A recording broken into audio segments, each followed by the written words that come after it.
Hey everyone, it's me, Raheel. Gun violence is an issue that's impacting our entire city, and it's specifically impacting the youth of Houston. In fact, Harris County had the second most firearm-related deaths amongst youth in the nation, as outlined in a new report from the Harris County Commissioner's Court's Analyst's office. Joining me from the office to explain the report is Interim Director Amber Weed and Analyst Aresha Davwa. It's Monday, April 17th. I'm Raheel Ramzanali, and here's what Houston is talking about. Welcome in. How are y'all doing? Amber, good morning. How's everything going? Doing well. Had some good coffee today. How are you? Hey, same here. That's the perfect way to start a Monday. Aresha, how are you? How you doing?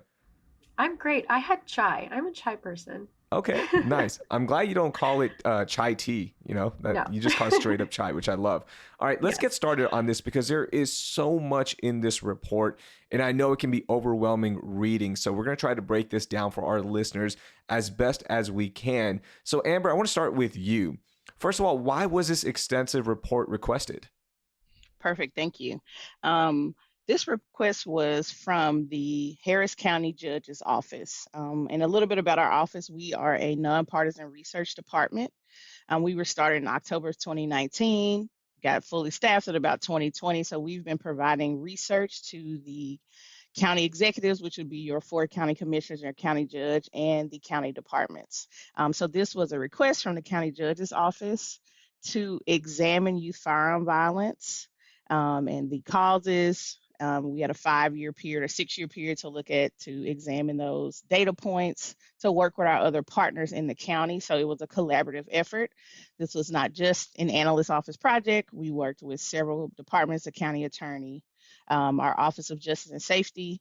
We worked with Juvenile Probation Department. We worked with the Sheriff's Office, and I hope I'm not leaving anybody out, but those are the big players that we work with on this report. Well, that's perfect. Some background on the report, how many different institutions and organizations and offices that are involved, because it is an important report and a study almost in terms of what's been happening with youth firearm violence. So, Aresha, I want you to jump in now because you worked on this report and there are a lot of parameters here. So let's break this down quickly. What age group qualifies as youth?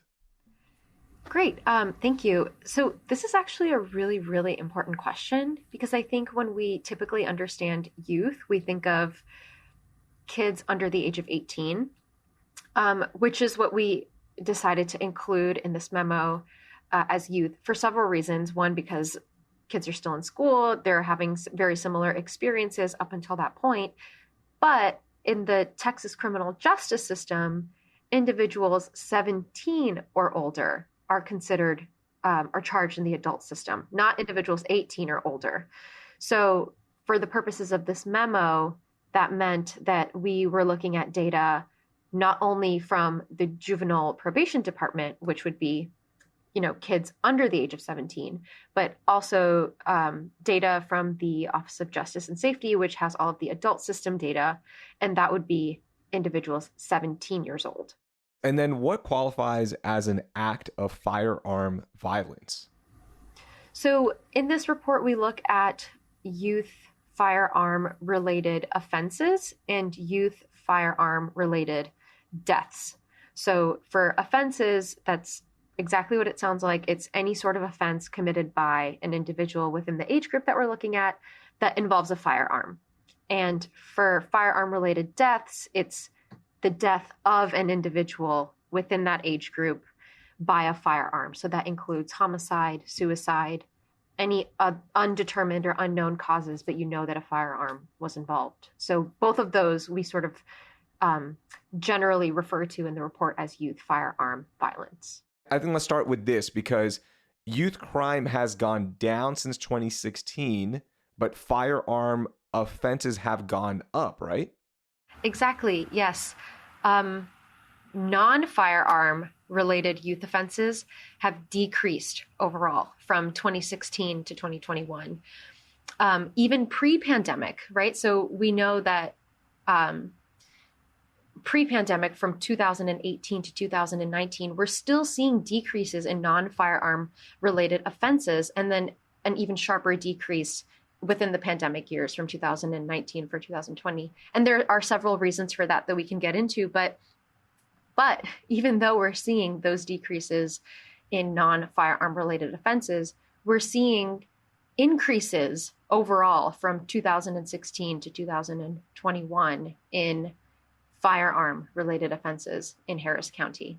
Wow. That was one of the shocking numbers for me. I was just like immediately floored by that. Like, okay, there's something obviously happening here.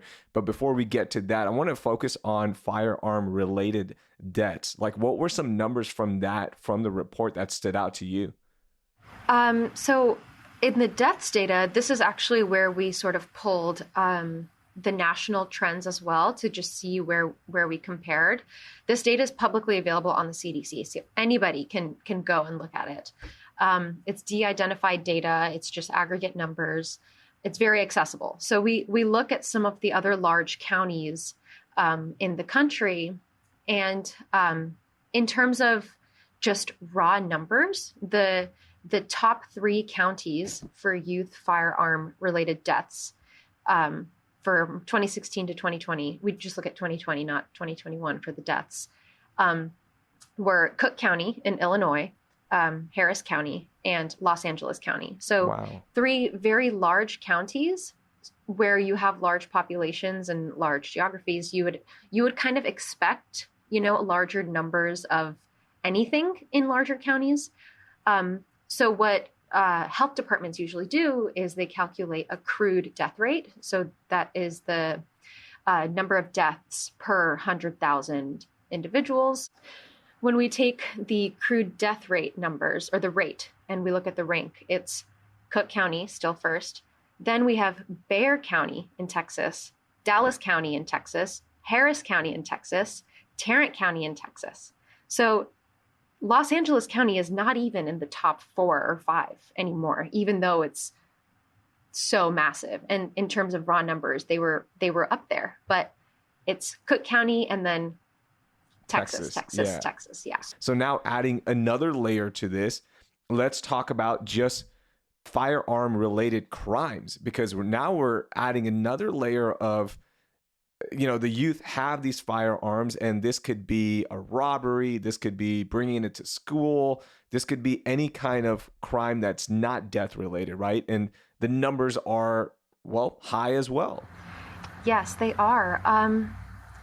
And I think for firearm related offenses, there's not a particular number that I would want to highlight. I think it's just the fact that we're seeing such a specific trend in the increase in the use of firearms among youth is really important. And namely, it's not just increases in a specific type of offense, it's the use of firearms in the commission of various offenses. It's important to remember the context of anything when we're looking at data, right? So what was going on in the background of the years that we're looking at? And half of the time in the range of the years that we're looking at, we're in the pandemic, right? And that's a really important context to remember for 2 reasons. One, because we shifted to remote learning, right? So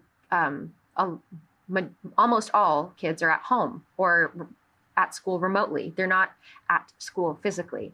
And we know from previous research that about 1/3 of contacts into the justice system for youth happen at school, right? So that means that kids can get arrested or get referred to juvenile justice. 1/3 of those referrals to juvenile justice happen at school. So if you're not in school, we're not getting as many referrals to juvenile justice, right? So you're seeing a decrease in those numbers as we would expect. But even though we're seeing less contact with the juvenile justice system, we're still seeing an increase in not just the proportion, right? We would expect to see a proportion, an increase in the proportion if we're seeing a smaller denominator, basically, right? Less kids contacting the system. But we're seeing an increase in the raw numbers of firearm related offenses. So even though the denominator is decreasing, the total number of kids being referred to the juvenile justice system during the pandemic years is decreasing. The numerator, right? Just the raw number of kids committing offenses involving a firearm is still increasing during the pandemic. So it's the other thing that I want to say about our county departments is the county as a whole is doing better about data. Like we're trying to collect better data. We are trying to report more on data. So when you also see these increases, there's also a lot of inner work happening to make sure that we are collecting better data for these offenses as well.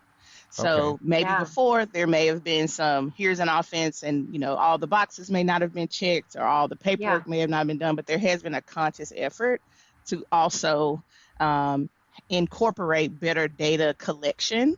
And that is actually moving, I know this is moving on, but to some of the recommendations, it's also noting that we are trying to get better with data collection. So we have to look at all of the context. So the numerator, the totals, the pandemic, but also internal better data collection.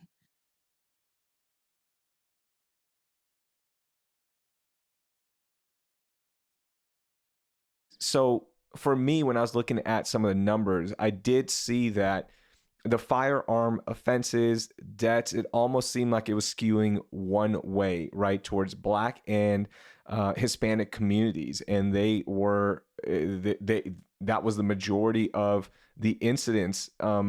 So I almost want to focus on a solution here. Y'all also recommended some solutions, and I know solutions will be given after reading the report by other county officials and organizations. But when it comes to that, like, what solutions did y'all recommend? Again, I think that the context of the data is really important, Raheel. I think that when we say we're seeing youth that identify as Black or African American or youth that identify as Hispanic, and are the individuals that have the higher number of firearm-related deaths or firearm-related offenses, there are several reasons for that. And we sort of touch on it in the report when we look at risk factors. You don't specifically talk about any racial groups, but it's important to keep in mind, what is it that happens in a youth's life or their family that collectively can potentially contribute to acts of violence in the future, right? So at no point do I say that like these things cause youth firearm violence, but we just look at risk factors that have been found in, you know, other research that have contributed to youth involved in violent crime. And it's, you know, like things we know, right? Previous trauma, low economic opportunity, poverty, abuse, you know, a lot of household reasons as well, parents in the house, right? I saw that as well. Yeah, so a lot of reasons. So when we look at potential solutions for reducing youth firearm related deaths and violence, that larger context is important to keep in mind. And there's a whole other body of research that talks about preventative approaches like investments in early education and parental supports and poverty reduction programs, which have all been shown to improve outcomes in the future. But for the purposes of this report, we focus on programmatic solutions for individuals already involved in firearm related violence, not because the other research is not relevant. Quite the opposite. It's very, very relevant, very, very important. And it's just so beyond the scope of what we could produce in the given time frame. So we're going to leave that to the experts. I want to give a quick shout out to our departments that work so hard and tirelessly and are genuinely invested in helping these kids, you know, and also highlight that they have our juvenile probation department has a really great partnership with Rice University and Texas Policy Lab to evaluate their programs. So that work is ongoing. And I think we just need to continue to support efforts like that. It's a long-term effort, so it's going to be ongoing for a while, but that is how we reduce youth gun violence, is identify what works and continue to invest in those programs. Perfectly said. And I hope this report is the first step in that, so we get a true look at the numbers and we can evaluate everything. And hopefully when we look at this report again in a year, 2 years, 5 years, 10 years, whatever it may be, that firearm violence with the youth is down. And that is the ultimate goal. Aresha, thank you so much for joining us. Amber, thank you so much for joining us. Great job with the report. And thank you for shedding some light on such an important topic. Thank you. Thank you so much for having us. Appreciate you. That was Harris County Commissioner's Court's Analyst's Office Interim Director Amber Weed and Analyst Aresha Davwa. The entire report is linked in our show notes. Before we go, we're coming off a weekend where the city hosted the Art Car Parade down Allen Parkway. Galveston hosted its annual Tall Ship Festival. Multiple professional teams had games at various venues across the city, and so many other educational and artistic events took place. I wanted to bring this up because it's a reminder of how dynamic and exciting our city can be and what makes it one of the best places to live. So I really hope you're out and about and enjoying everything the city has to offer. That will do it for today. I'm Raheel Ramzanali, and I hope you learned something new.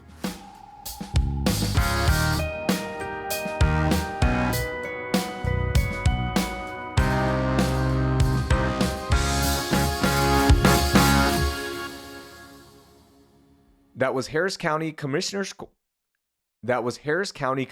Court's Analyst's Office Interim Director Amber Weed